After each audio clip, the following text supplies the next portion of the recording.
Yuma versus Nash. This is a crazy back and forth duel, culminating in Nash getting out his ultimate boss monster, Baryon Hope, that is the combined might of all 7 Baryon Emperors. Yuma impressively is able to combat this insane monster with 7,000 attack and 7 different effects. Spoilers, ultimately, Yugioh wins the duel by, funnily enough, refusing to win the duel, thus making him win the duel. It'll make sense when we get to it, but it makes me wonder, with how powerful these two duelists are, with any changes to their plays, could the outcome of the duel have been different? We won't know unless we jump into the duel. The duel begins and Nash goes first. He draws and his opening hand consists of Thriller Shark, Card of Ascension, Doppelganger Shark, Chaos Barrier, 100 Summon, and Duo of the 7 Emperors. Nash starts by activating his Card of Ascension. This lets him discard 1 monster in order to add a rank up magic spell from his deck. He discards Thriller Shark to add rank up magic, the 7th one. He activates it immediately. This card lets him target an over 100 number monster in his grave, field, or extra deck. If it is in the grave or the extra deck, it is summoned to the field, ignoring summoning conditions. Following this, immediately Xyz summon using that monster to summon a Chaos Xyz monster that is 1 rank higher. Nash summons his rank 4 number 101 Silent Honor Arc from his extra deck, and then ranks it up into his rank 5 Chaos number 101 Silent Honor Dark. Following this, he summons his Doppelganger Shark. When it is normal summoned, it targets a water monster he controls. This monster's name becomes that monster's. As well, it gains the ability to attack directly. Doppelganger Shark is now treated as Silent Honor Dark. Nash finishes his combo by activating Chaos Barrier. This lets him target 2 Chaos monsters he controls with the same name. Now, those monsters cannot be targeted for attacks, they can't be banished, or be destroyed by card effects. Nash sets his Duo of the 7 Emperors and 100 Summon face down. It ends his turn. A very impressive first turn from Nash. Yuma's got a lot to get over here, but I just want to mention this real quickly. Nash uses a lot of extra deck monsters in this duel, so I think it's only fair that I reveal everything that is in his extra deck that we know of right now. So, this is Nash's extra deck. His extra deck consists of Black Ray Lancer, Submersible Carrier Aero Shark, number 73 Abyss Splash, number C73 Abyss Super Splash, number 101 Silent Honor Arc, number C101 Silent Honor Dark, number C102 Archfiend Seraph, number C103 Ragnar Infinity, number C104 Umbral Horror Masquerade, number C105 Battling Boxer Comet Cestus, number C106 Giant Red Hand, number C107 Neo Galaxy Eyes Tachyon Dragon, and Chaos Xyz Baryon Hope. Assuming anime characters obey the 15 card extra deck limits, we have 2 missing extra deck monsters here. Most likely they are non-chaos forms of some of the chaos monsters he has, or a card he used earlier in the show. So I'll ask all of you, what 2 Xyz monsters would Nash have as his final 2 slots? Let me know in the comment section below. So with that in mind, we know what he can and can't get into. We know if he should have gone into some other things, but let's see how it goes. It's Yuma's turn, and he draws. His opening hand consists of Gagaga Magician, Gagaga Gardener, Gagaga Caesar, Gagaga Clerk, Buzzbuzz 7, and Overlay Assistants. Since Nash controls an Xyz monster, Yuma is able to special summon his Buzzbuzz 7 straight to the field. Following this, he summons his Gagaga Magician. He activates the effect of Gagaga Magician to change its level. He makes it a level 7 monster. Now, with 2 level 7s on the field, he overlays them together to summon his rank 7 Xyz monster, number 11 Big Eye. He activates its effect. By detaching one of its materials, he can permanently take control of 1 monster the opponent controls. However, Big Eye can't attack this turn. He takes Silent Honor Dark. Yuma uses Silent Honor Dark's effect to attach an opponent's monster onto itself as a material. He attaches the Doppelganger Shark.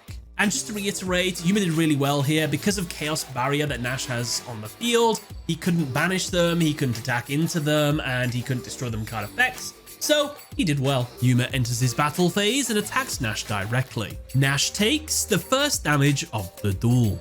Due to Nash taking damage via a Chaos number monster, he can activate his set Duo of the Seven Emperors. This lets him special summon number C102 Archfiend Seraph and number C103 Ragnar Infinity with their effects negated. Yuma sets his overlay assistance face down and ends his turn.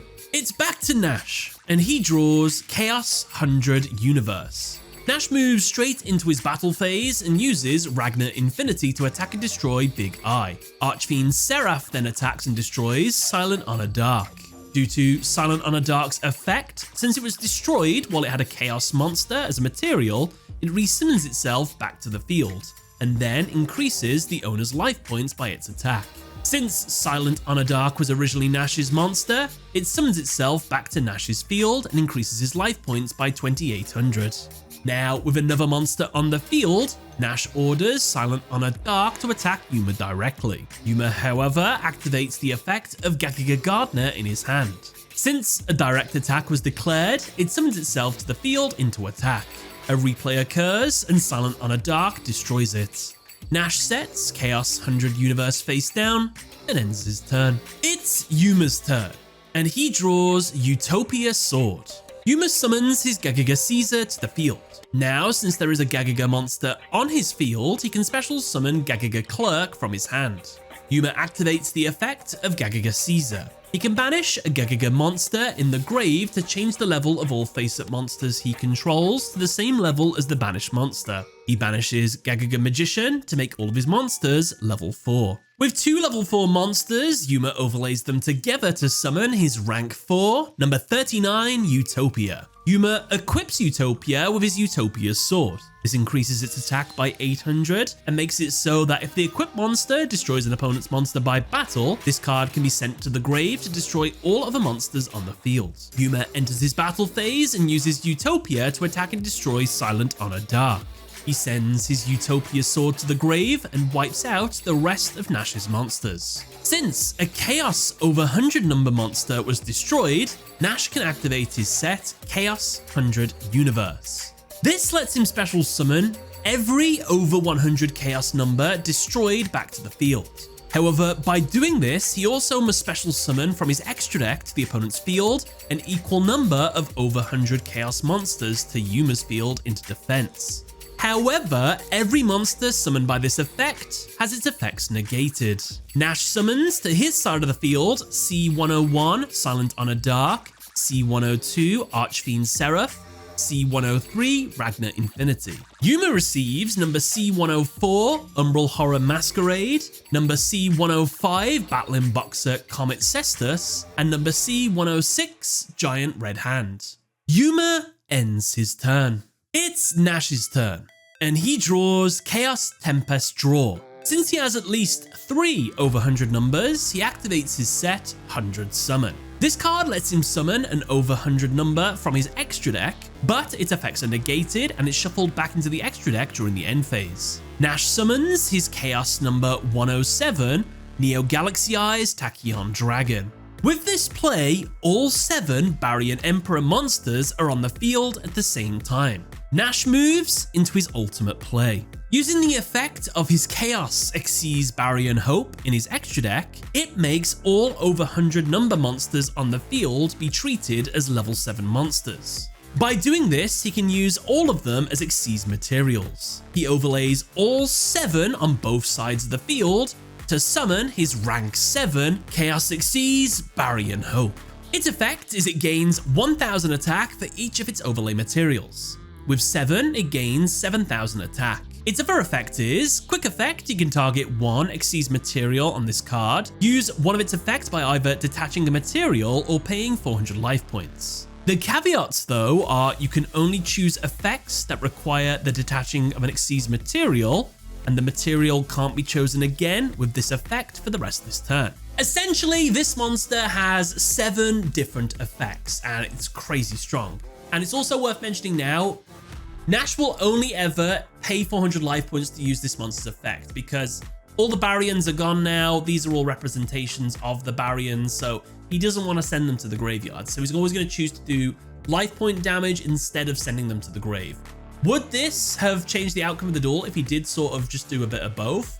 No, not really. Life points don't matter too much towards the end of the duel, so it's kind of fine. Yuma, in response to seeing this monster be summoned, activates his set Overlay Assistance. This card can only be activated when an Xyz monster was summoned to the opponent's field, while Yuma has no cards in his hand. He can now draw one card for each Xyz material attached to an opponent's monster. Since there are 7, Yuma draws 7 new cards. He gets Ant Barrier, Gagaga Guardian, Nitwit Outwit, Weaker Overlay, Damaged Reactor, Overlay Reborn, and Rainbow Kuriboh. Right, here is where Nash is about to absolutely pop off and just bombard Yuma by abilities. So are you all ready? Here we go. Nash uses the effect of Barrier and Hope for the first time. He targets his Galaxy Eyes Tachyon Dragon. He pays 400 life points to use its effects. Now, all of the cards in the field have their effects negated. The field is also reset back to the state it was at the start of the turn. However, now Nash chooses what cards Yuma can activate on the field for the rest of this turn. Yuma's Overlay Assistance and Nash's 100 Summon are set back face down on the field. Now, if you wonder why Nash opened with this play, since Yuma's technically benefiting since he's getting one of his cards back, and Nash does have another monster that can reduce a monster's attack to 0 and also negate that effect of that monster that it reduced the attack to. Why not just do that instead? He has another card he's going to use later, which wipes all spells and traps on the field, and he can draw for every spell and trap he wipes. So it's in his best interest to put as many cards in Yuma's back row as possible. He can't use them anyway, so that's why he did it. There's no misplay with this, so that's why he used it. Nash uses Barrier and Hope's effect for the second time. He pays 400 life points. This time he targets Archfiend Seraph. Archfiend Seraph's effect reduces the attack of a monster on the field to 0. He targets Utopia. Since the attack of a monster was changed, Nash uses Barrier and Hope's effect again for the third time. He pays 400 life points, this time targeting Ragnar Infinity. This card's effect deals damage equal to the difference between a monster's original and current attack. If this play is successful, Yuma will lose 2500 life points and lose the duel. However, luckily, Yuma holds Ant Barrier. He activates it in hand. This card's effect is, it can be activated in the hand, and when it is, it reduces any effect damage he would take to 0. Then it switches all of Yuma's monsters into defense. Following this, while this card remains face up on the field, it can negate 1 attack per turn while it is face up on the field. Now, I can only assume Tachyon Dragon's ability to prevent cards on the field from being activated only at Nash's discretion doesn't apply to cards that are already face up on the field. It's just the activation of them, not the activation of the effects. So I don't think this is anything shenanigan wise anyway. Plus, if you wondered how can Yuma play these cards with that Galaxy Eyes Tachyon Dragon's effect in the field, he's playing them from the hand. He only has control over cards on the field, and specifically those that want to be activated, not are already activated. So there you go. Nash, for the 4th time, uses the effect of Barrier and Hope by paying 400 life points. He targets Giant Red Hand. He uses its effects to negate the effects of all other face-up cards on the field. And Barrier's effect is negated. Nash, for the 5th time, uses Barrier and Hope's effect by paying 400 life points. He targets Battling Boxer Comet Cestus. This effect destroys 1 monster on the field and then deals damage to the opponent equal to the destroyed monster's attack. Luckily, since Utopia had 0 attack points, Yuma takes no damage. However, Utopia is destroyed. Nash enters his battle phase and orders Barrier and Hope to attack Yuma directly, attempting to go for game. However, Yuma activates the effect of his Gagaga Guardian in his hand, which special summons itself to the field when a direct attack is declared. Since a monster's effect was activated, Nash activates Barrier and Hope's effect for the 6th time, by paying 400 life points. He targets his Umbral Horror Masquerade. This negates the activation of a monster effect, and then forces the opponent to discard 1 card at random, and then halve the opponent's life points. Gagaga Guardian's effect is negated. Rainbow Kuriboh is randomly sent from Yuma's hand to the grave. Finally, Yuma's life points are cut in half. Barrier and Hope's direct attack continues. However, now Yuma uses the effect of Rainbow Kuriboh in his grave. When a direct attack is declared, this card summons itself to the field, but it's banished when it is destroyed. Rainbow Kuriboh is summoned to the field and tanks the attack. It is banished upon removal. Nash moves into his main phase 2 and activates Chaos Tempest Draw. This card can only be activated while there is a Chaos monster and a spell or trap on the field. Now, all spells and traps on the field are destroyed, and Nash can draw 1 card for each card destroyed. Yuma's Ant Barrier and Overlay Assistance, along with Nash's 100 Summon, are destroyed. He draws 3 new cards. He gets Reincarnation of the 7 Emperors, Xyz Trip, and Overlay Menace. He sets all 3 face down and ends his turn. Right, so this was a very long turn, but it's worth asking the question, could Nash have won this turn with the amount of effects that he had? Well, the answer to that question is yes, but it's not a misplay. Why? Because 1, you need hindsight to know this, and 2, Yuma had to act in a certain way and use certain cards in a right order for this exact scenario to come about. There was a golden path, but it was very, very tough to go. How could this have happened? Well, let me explain. So the issues for Nash winning the duel are Ant Barrier, Rainbow Kuriboh, and Gagaga Guardian in Yuma's hand. To have navigated around all of them, this is how the turn needed to go. Summon Baryon Hope. Use Tachyon's effect to negate Utopia's effect. Enter the battle phase immediately and attack Utopia. Yuma activates the first effect of Rainbow Kuriboh. When an opponent's Xyz monster declares an attack, you can equip this monster from your hand to that monster. It cannot attack. In response, Nash uses Umbral Horror's effect to negate the activation of Rainbow Kuriboh. This will then also force a discard and then halve Yuma's life points. Before the life points can be halved, Yuma would activate his Ant Barrier. Damage would become 0 and Utopia would be switched into defense. And here is where the crossroads of destiny happen. If Yuma decides to negate the attack with Ant Barrier's second effect, Nash actually wins the duel here. Nash moves into his main phase 2, uses the effect of either Battling Boxer to pop Utopia and deal 2500 damage, or reduce Utopia's attack to 0 and then deal 2500 damage through Ragnar Infinity. Nash wins the duel. So that's how Nash could win. But if we consider that Yuma knows all of the effects of all of the Baryons and he decides, actually, you know what? He'll probably win through that, so I'm going to do something a bit different. So alternatively, if Yuma knows about these Baryons' effects, then he would have had to have let the attack go through and let Utopia be destroyed, meaning Nash couldn't deal any more damage through any of his other effects. So the duel continues as normal. So yeah, there you go. There was a golden path to victory, but it was so thin and tiny and things had to go a certain way. Yeah, it's not a misplay, but it's worth discussing. Yeah, Nash could have won this duel. It's Yuma's turn.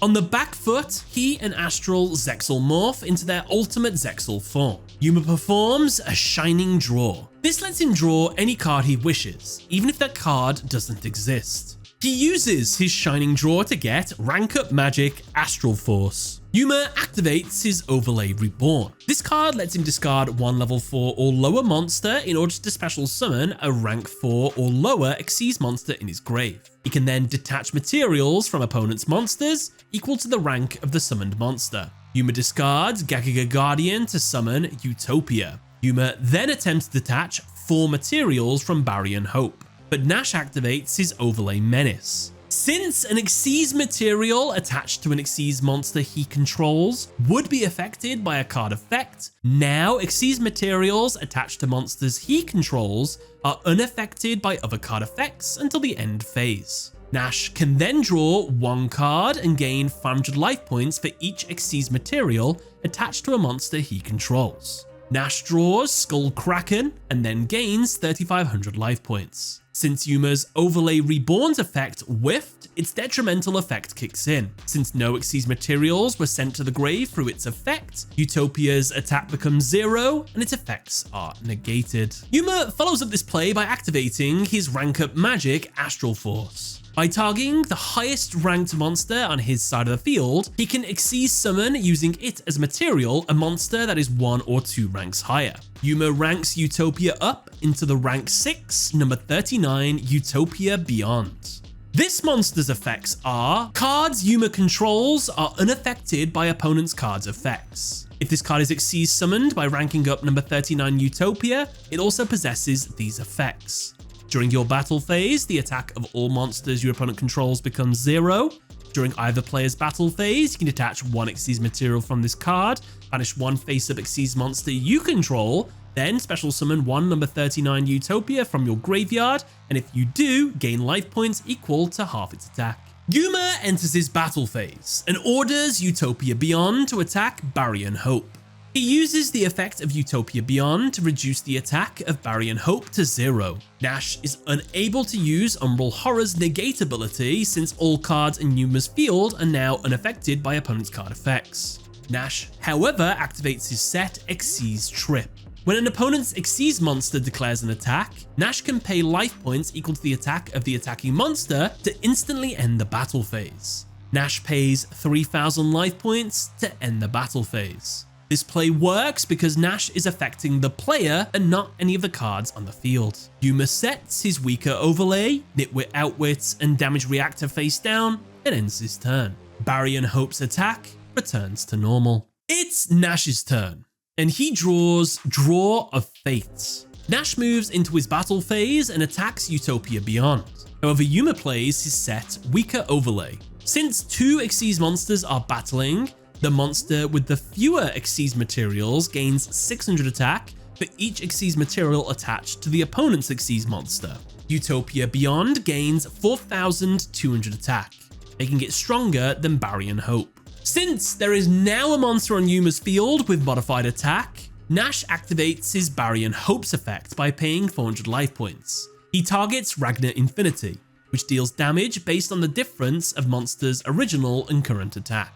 Yuma in response activates his set Damage Reactor, which reduces effect damage to 0 and then increases a monster's attack on the field by 800. Ragnar Infinity's effect deals 0 damage, Utopia Beyond gains 800 attack.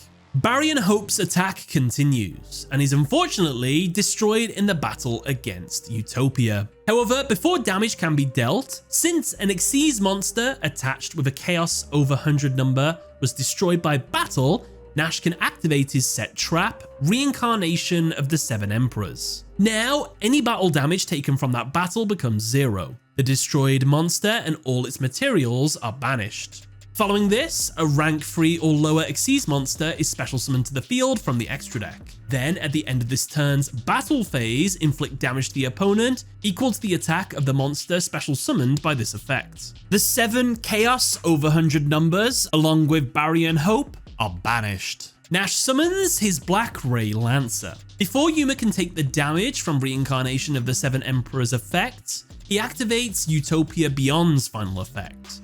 Yuma banishes his own Utopia Beyond to summon Utopia. He gains half its attack as life points, then Reincarnation of the Seven Emperors deals 2100 damage to Yuma. The damage from the blast returns Yuma and Astral back to normal. Nash sets his Draw of Fate face down and ends his turn. It's Yuma's turn, and he draws Damage Takeover. Yuma enters his battle phase and uses Utopia to attack Black Ray Lancer. Nash, however, activates Thriller Shark's effect in the grave. By banishing it, he can negate an attack and decrease the attacking monster's attack by 500. Yuma sets his Damage Takeover face down and ends his turn. If you wondered, oh yeah, Thriller Shark, he sent that like on the first turn. Couldn't he have used that like at any other point in this duel?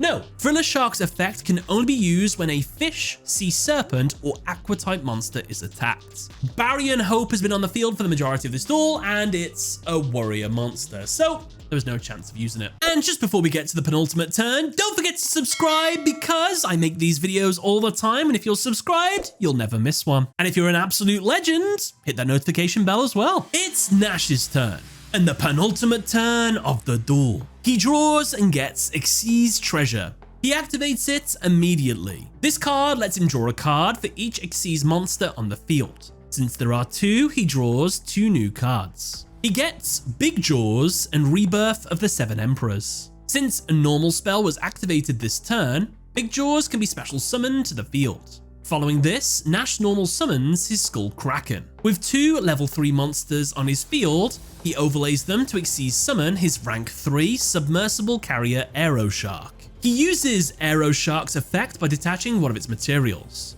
It inflicts 400 damage to the opponent for each card in Nash's hand. With only 1, that's 400 damage. But it's enough to win the duel. However, luckily, Yuma activates his set, Damage Takeover. Since he would take damage, he can now target one face-up Xyz monster he controls that has more attack than the damage he would have taken. That target loses attack equal to the damage he would have taken instead of taking any damage. This card is then attached to that monster as a material. Utopia loses 400 attack, gains this card as a material, and no damage is dealt to Yuma. Nash moves into his battle phase. He attacks Utopia with Black Ray Lancer. Yuma uses Utopia's effect by detaching one of its materials to negate the attack. Submersible Carrier Aero Shark attacks Utopia next. Luckily, since number monsters can only be destroyed by other number monsters in the anime, Utopia is not destroyed, but Yuma still takes the damage. Nash sets his Rebirth of the Seven Emperors face down and ends his turn. It's Yuma's turn, and the final turn of the duel. He and Astral Zexal morph again. Yuma Shining draws and gets ZW Sylphid Wing. Yuma summons it to the field. He activates its effect to equip itself to a Utopia monster. When it does, it increases its attack by 800. As well, while equipped, when the opponent special summons an Xyz monster, the equipped monster gains 1600 attack. Also, if the equipped monster declares an attack, you can attach this card to it as an Xyz material. Yuma enters his battle phase and attacks Aero Shark. Nash, however, activates his set, Rebirth of the Seven Emperors. This card can only be activated when a face-up Xyz monster Nash controls is targeted for an attack. Nash must now tribute all Xyz monsters he controls, but then he can special summon one Xyz monster that is banished by the effect of Reincarnation of the Seven Emperors. He can then attach a number of banished over 100 number monsters to that monster as Xyz materials, equal to the number of Xyz monsters tributed at the activation of this card, +1. The summon monster cannot activate any of its effects that are activated by detaching its own Xyz materials. As well, at the end of this turn's battle phase, each player takes 300 damage for each card in their hand. And so, Nash tributes all of his Xyz monsters and summons the monster he banished through Reincarnation of the Seven Emperors, Baryon Hope. Since 2 Xyz monsters were tributed, Nash can attach 2 of his over 100 number monsters to it, along with 1 extra. He attaches Silent Honor Dark, Archfiend Seraph, and Ragnar Infinity. Baryon Hope's attack becomes 3000. Now, since an Xyz monster was summoned to the field, the second effect of Sylphid Wing activates, increasing the attack of Utopia by 1600. A replay occurs, since the number of monsters on the field had changed. Yuma attacks Baryon Hope. Nash, in response, activates his final set card on the field, Draw of Fate. This card negates an attack and then allows each player to draw a card. The catch is that if a player does not use the card drawn by the end of the turn, they will automatically lose the duel. Yuma and Nash put all of their strength into a final draw. Yuma Shining draws and gets Double or Nothing. Nash Chaos draws and gets Glory of the Seven Emperors. Yuma attempts to go for game. He activates the card he drew, Double or Nothing. Since Draw of Fate negated Utopia's attack, Double or Nothing lets the monster that had its attack negated attack again, but its attack points are doubled. With an 8000 attack Utopia, Yuma attacks Baryon Hope. If this attack is successful, he will win the duel. However, Yuma has a moment of self-reflection. He deactivates his Zexal form with Astral, and believes that winning like this isn't the right way, since he doesn't want to hurt his friend. And so, Yuma uses the final effect of Sylphid Wing. It attaches itself as a material to Utopia. It uses Utopia's effect now by detaching the material to negate its own attack. Since Utopia is no longer equipped with Sylphid, its attack decreases. While seemingly Yuma has thrown the duel, giving Nash a guaranteed win, that is not what's happened.